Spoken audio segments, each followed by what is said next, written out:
This is a guard you're looking at right here. It can do anything. She does whatever she wants to out there. Chennedy Carter, born November 14th, 1998. Chennedy Carter has now reached a point in her career where 4 different WNBA organizations have decided to move on from her. Atlanta suspended her for conduct detrimental to the team before eventually trading her away. Los Angeles waived her after 1 season. Chicago chose not to bring her back despite one of the best scoring seasons of her career. And now Las Vegas has waived her as well. This is an incredibly unusual path for a player with her level of talent. When one team decides a player isn't the right fit, it can be dismissed as a bad situation. But when 4 different organizations all reach a similar conclusion, eventually you have to stop looking at the circumstances and start looking at the pattern. The interesting thing is, this was never a basketball problem. Chennedy Carter has always been a hooper. She was one of the top recruits in America in high school, starred at Texas A&M, became the 4th overall pick in the WNBA draft, averaged over 17 points per game as a rookie, and years later proved she could still score at the same level. Talent has never been the question, so if it wasn't her ability, what was it? This isn't a story about pretending we know everything that happened behind closed doors. It's about understanding why one of the WNBA's most talented scorers has struggled to find a permanent home and what her career can teach us about the importance of accountability, controlling your emotions, and professionalism. As the saying goes, attitude determines your altitude. What happened? Let's talk about it. It's your boy JC Stunted Growth. Let's get it, man. Like, comment, and subscribe, and let me know who I should do next. Chennedy Carter is a 5'9" guard from Mansfield, Texas, who looked destined to become one of the WNBA's next great stars long before she ever turned professional. A McDonald's All-American and one of the nation's highest-rated recruits, Carter chose to stay close to home and attend Texas A&M, where she immediately established herself as one of the best players in the country. She averaged 22.7 points per game as a freshman, was named SEC Freshman of the Year, and quickly earned a reputation as one of the most explosive scorers in women's college basketball. Over the next 2 seasons, she continued her dominance, earning 3 consecutive first-team All-SEC selections while averaging over 20 points per game every year she was in college. By the end of her junior season, Carter had scored more than 2,000 career points and declared for the 2020 WNBA draft, where the Atlanta Dream selected her 4th overall, making her the highest draft pick in Texas A&M women's basketball history. It didn't take long for the hype to look justified. Despite entering the league during the shortened COVID season, Carter averaged 17.4 points per game as a rookie, earned WNBA All-Rookie Team honors, and looked every bit like a future franchise player. Everything about her career pointed towards stardom. She had the scoring ability, the confidence, and the resume that organizations dream of finding in a young guard. Unfortunately, as it turned out, making it to the league wasn't going to be the hardest part of her journey. Stunt number 1, the reputation started early. For as much as Chennedy Carter's story gets talked about today, it's important to remember that none of this started after years of bouncing around the league. It started almost immediately. That's what makes it so surprising. Most young stars are given years to figure things out because teams believe the talent is worth the investment. Carter had that same opportunity, but her relationship with the Atlanta Dream had began to unravel before she had even completed her 2nd season. After an impressive rookie year in 2020, expectations were high. Averaging 17.4 points per game as a first-year player isn't something many people accomplish, especially in the WNBA. Atlanta looked like they had found a future franchise guard, someone they could build around for years. Instead, the conversation shifted away from basketball. During the 2021 season, the Dream announced they were suspending Carter indefinitely for conduct detrimental to the team. The organization never publicly detailed everything that led to the decision, but multiple reports indicated Carter allegedly wanted to fight a teammate who asked her to improve her attitude during the game.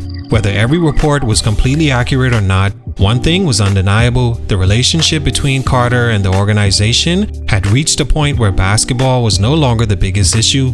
I think that's an important distinction because every team understands young players make mistakes. Coaches expect emotional moments. They expect frustration after losses. Those things happen. What organizations do struggle with is when they begin to feel those moments are becoming distractions bigger than the players' contributions on the court.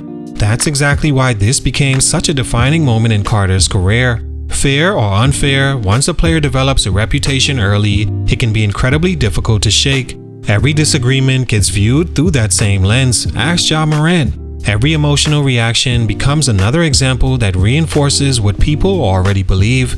Atlanta eventually decided to move on, trading the former 4th overall pick after just 2 seasons. Think about that for a second. Teams don't usually give up on 22-year-old players who have already proven they can average nearly 18 points a game. They especially don't move on from them without believing something more important than basketball is standing in the way. Whether Atlanta made the right decision isn't really the point. The point is, this became the first crack in what looked like a future superstar's career, and it created a reputation that Chennedy Carter would spend the next several years trying to overcome.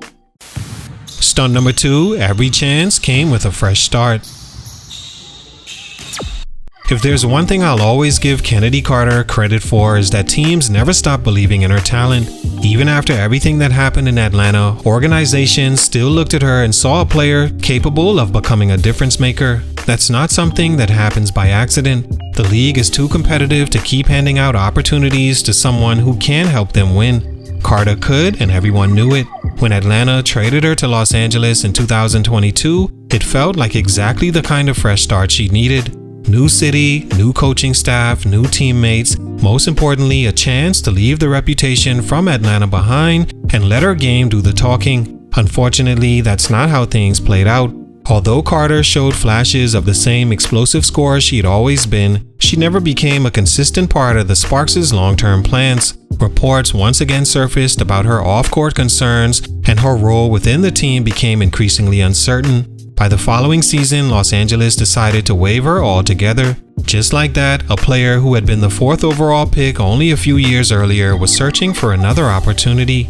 What makes this part of her story so fascinating is what happened whenever she wasn't in the WNBA. Carter continued playing overseas, and almost everywhere she went, she reminded people why she was considered such a special talent in the first place. She put up huge scoring numbers, dominated games, and looked every bit the player scouts fell in love with coming out of college. The ability had never disappeared. That eventually earned her another chance with the Chicago Sky in 2024, and she made the most of it. Carter averaged 17.5 points per game, one of the best marks of her career, and once again looked like one of the league's most dangerous offensive players. But when the season ended, Chicago still chose not to bring her back, not feeling her attitude was a good fit within the team. To me, that's when the story officially stopped being about basketball. By then, Chennedy Carter had already proven multiple times that she could score at a high level.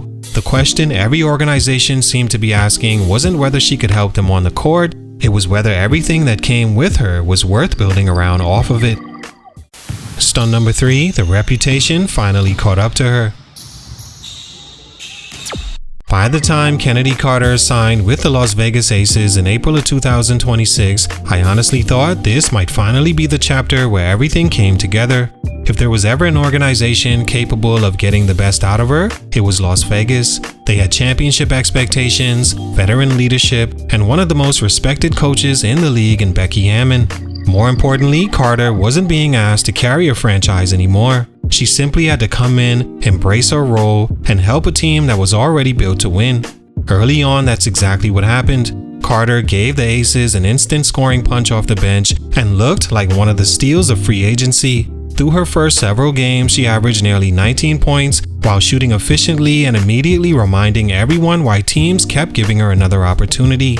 Once again, her talent wasn't just showing up, it was changing games. Then things shifted. After seeing her role reduced, Carter posted on social media that she felt like she was being kept on, quote, a leash. It wasn't an outrageous comment, and plenty of athletes have voiced frustrations before, but considering everything that happened in Atlanta, Los Angeles, and Chicago, it became another moment that invited questions about whether she was fully buying into her role and also buying into a concept of what's better for the team.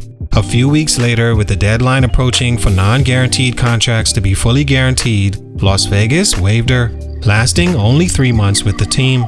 Now, to be fair, the Aces never publicly said that social media post was the reason they moved on. Becky Hammon didn't point to one specific incident, and neither should we, but this is where pattern becomes impossible to ignore. 4 different organizations, 4 different coaching staffs, 4 different locker rooms, all ultimately deciding that despite Carter's undeniable ability, they wanted to move in another direction. I actually hope Chennedy Carter gets another opportunity because players deserve the chance to grow, and she's still talented enough to help a WNBA team win games. But if there's one lesson her career teaches, it's that professional basketball isn't just about what you do when the ball is in your hands. It's about the confidence organizations have in everything you bring when it isn't. Sometimes that's the difference between having talent and having a career that lasts. All in all, I think Chennedy Carter's career is a reminder that success at the professional level is about much more than talent. Nobody questions whether she could score a basketball. She's proven that in college, overseas, and every time she's stepped onto a WNBA court. In fact, that's almost what makes her story so difficult to understand. Players with her ability usually become franchise cornerstones, not players searching for another opportunity every couple of years. At the same time, I don't think it's fair to define her entire career by the controversies either.